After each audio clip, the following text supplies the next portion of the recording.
عورت کی جیت، تحریر کنوت تھامسن، ناروے۔ میں شکاگو میں ٹرین کا کنڈکٹر تھا۔ اس سے پہلے میں گھوڑا گاڑی چلاتا تھا جو شہر کے وسط سے مویشی منڈی تک جاتی تھی۔ راتوں کو یہ راستے غنڈوں کی وجہ سے غیر محفوظ لگتے۔ ہمیں ان پر گولی چلانے یا جان لینے کی اجازت نہ تھی کیونکہ محکمہ ریلوے کو ہرجانہ ادا کرنا پڑتا۔ میرے پاس تو پستول بھی نہ تھا، بس ایک لوہے کی سلاخ تھی جو گاڑی روکنے کے کام آتی اور نازک حالات میں مددگار ہو سکتی تھی، مگر اسے بھی میں نے ایک بار سے زیادہ کبھی استعمال نہ کیا۔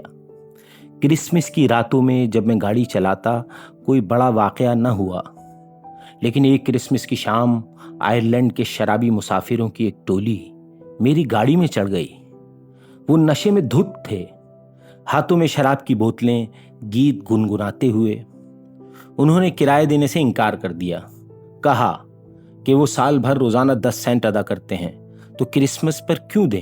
بات کچھ معقول لگی، مگر محکمے کے جاسوسوں کے خوف سے میں نے بغیر ٹکٹ سفر کی اجازت نہ دی۔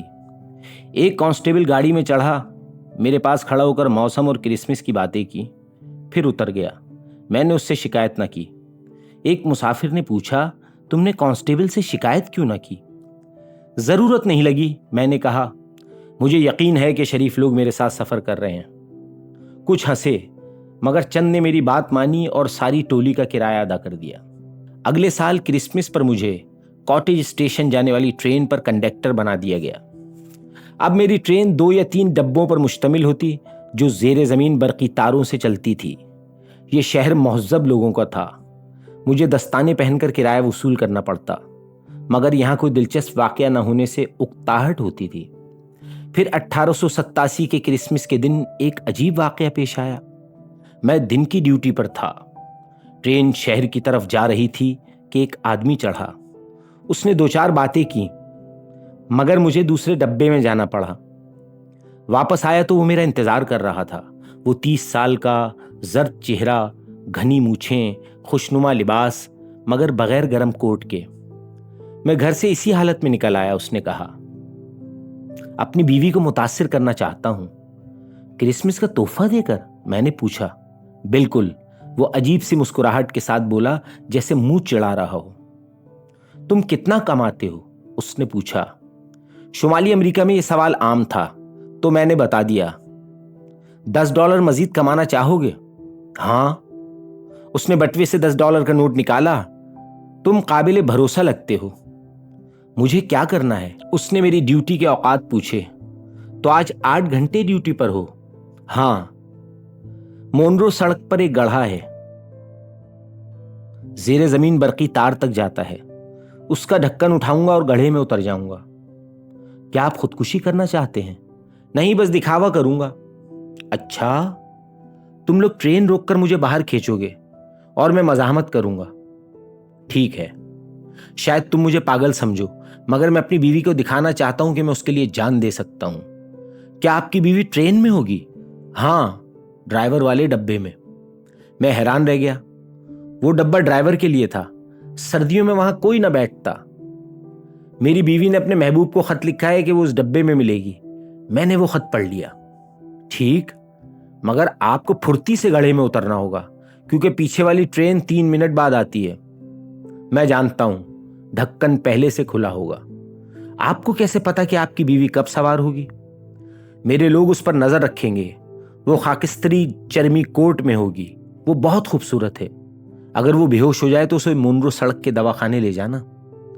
کیا آپ نے ڈرائیور سے بات کی؟ ہاں، اسے بھی $10 دیے، مگر تم دونوں آپس میں اس کا ذکر نہ کرنا۔ میں نے مان لیا۔ اس نے کہا، جب ٹرین مونرو سڑک کی طرف مڑے چوکس رہنا۔